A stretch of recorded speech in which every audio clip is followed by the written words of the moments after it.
Good afternoon, students. I am Duke Edem. I will be anchoring as an instructor on integrated English. For those that are in JS1, this lesson is going to stand as an introductory class for you. Those that are in JS2, it's going to be preparatory ground for you as you are moving into the next class, that is JS3, which is the examinational class. So I want to pay maximum attention and then keep whatever question you have in mind. At the end of the class, you can send it across to me. All right, today we'll be looking at the topic nouns. Unlike what we have traditionally as names or persons, animal, place, or things, no. I want to move your mind a little bit from there. We are going to look at nouns from a functional perspective. Nouns basically are names, we know that. But the easiest way for you to understand what a noun is, all you need to do, just close your eyes. When you close your eyes, open it again.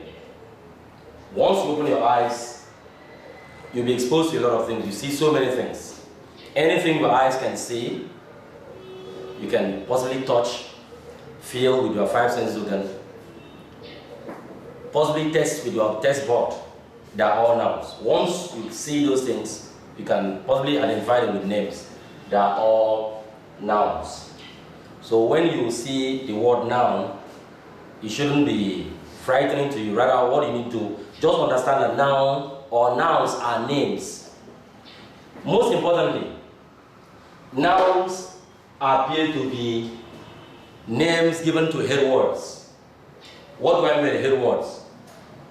Once you make a straight of utterance, you make a speech or you make a sentence, there is one particular word in that sentence where the entire idea in that sentence revolves around. If I'm discussing myself and I say, Duke, Mr. Duke is nice, you'll be asking yourself a series of questions. Who is nice? What answers you have in your mind is simply Mr. Duke. So, in this simple sentence, the entire information about being nice revolves around me. So, Mr. Duke becomes a name given to this person. And also what class? What class are you recording? Just one. Okay, I don't know what Ogi has done there. I'm going to record you back. Pause. Just continue, just finish up, then we'll marry everything. Alright, so once you look at the simple sentence, you simply look at the word.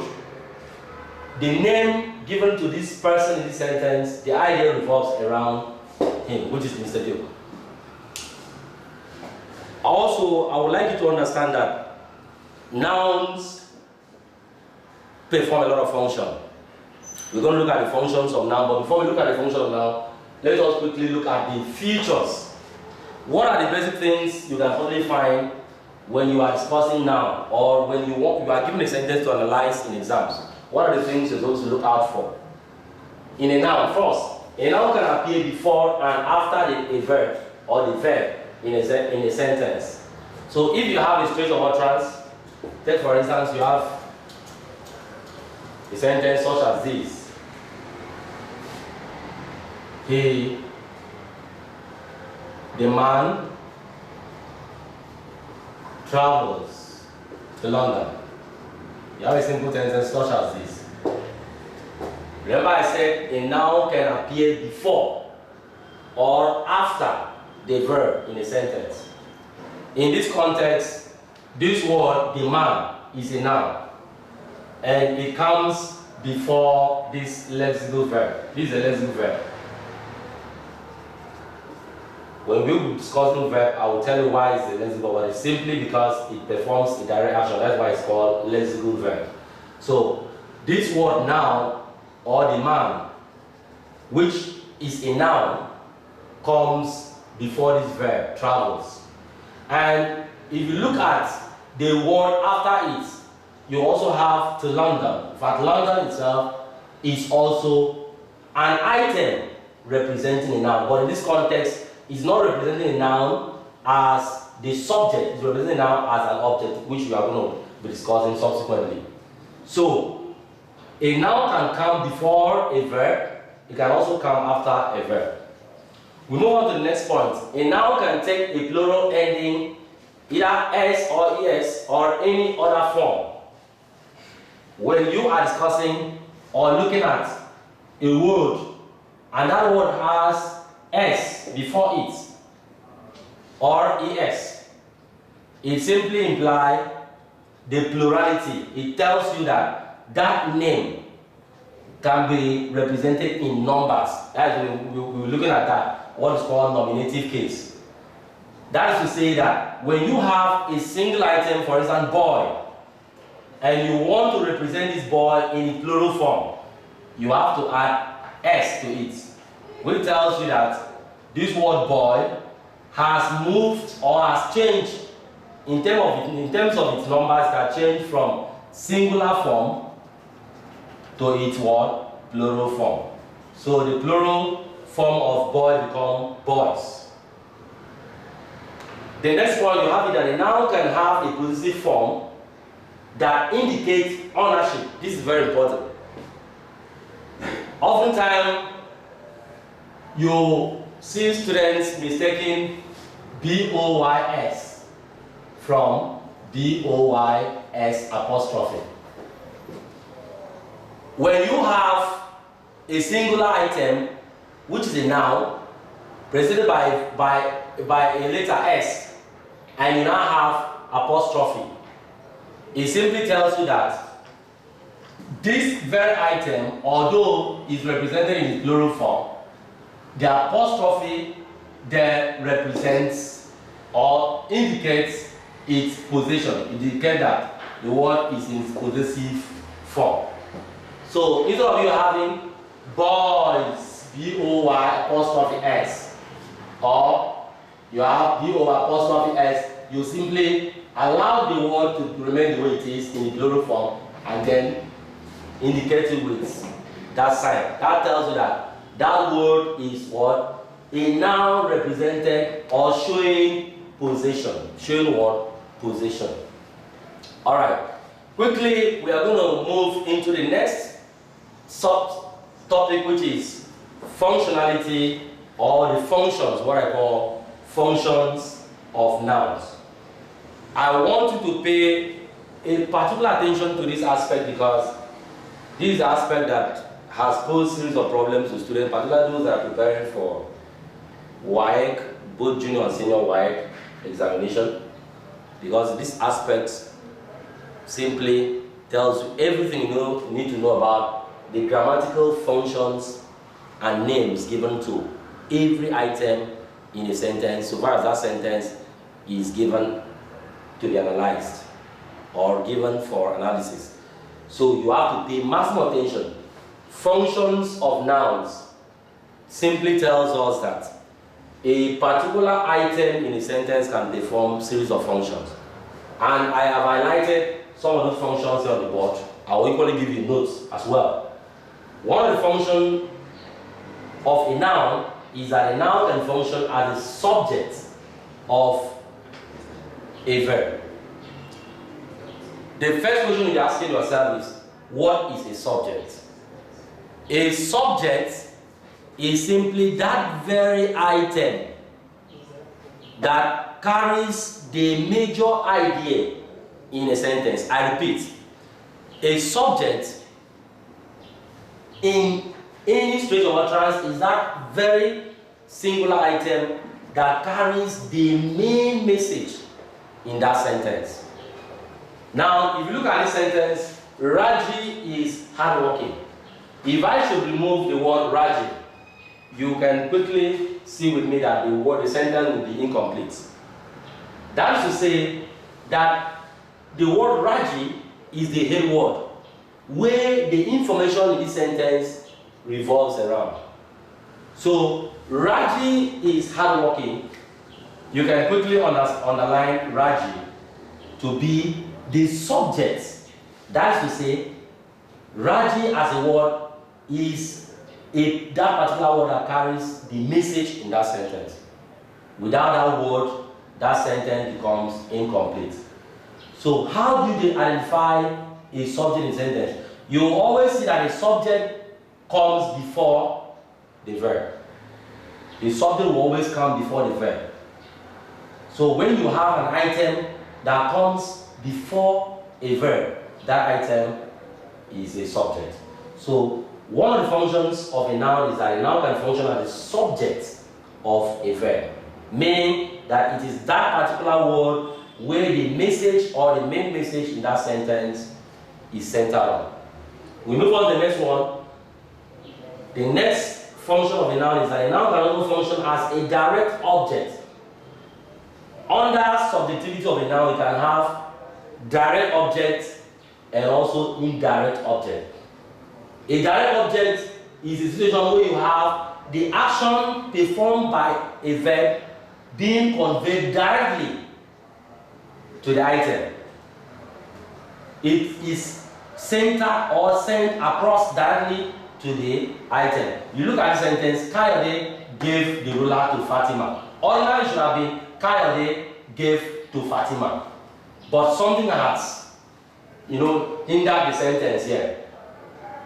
So you now have Kayode gave. Gave to who? That's the question.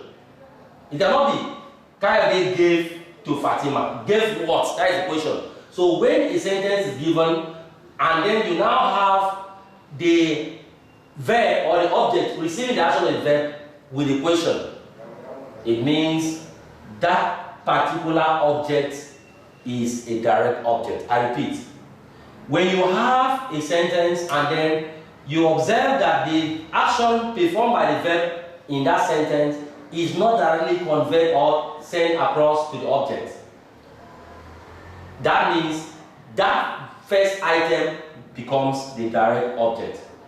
Kayode gave something to Fatima. Gave what? That is the question. The answer of that question becomes the direct object. So Kayode gave the ruler. So you have the thing that is being given must be mentioned first before the receiver of that item.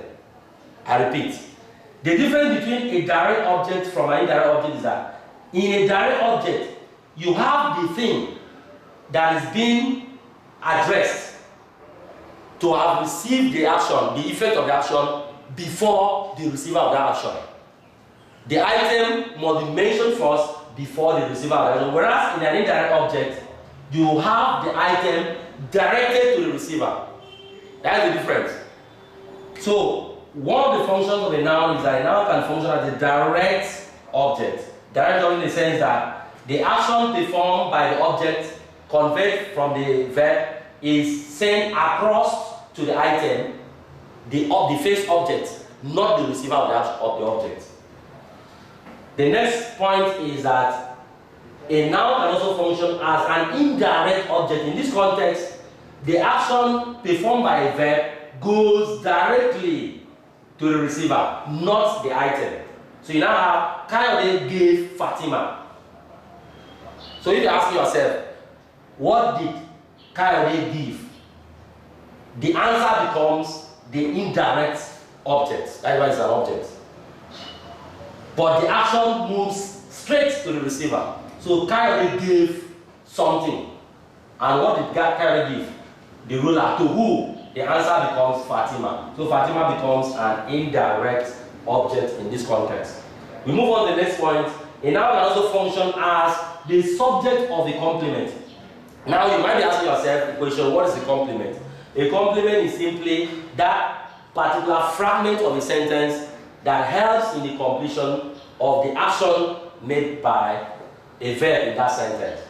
That is to say that without a complement or a complemental aspect of a sentence remains incomplete.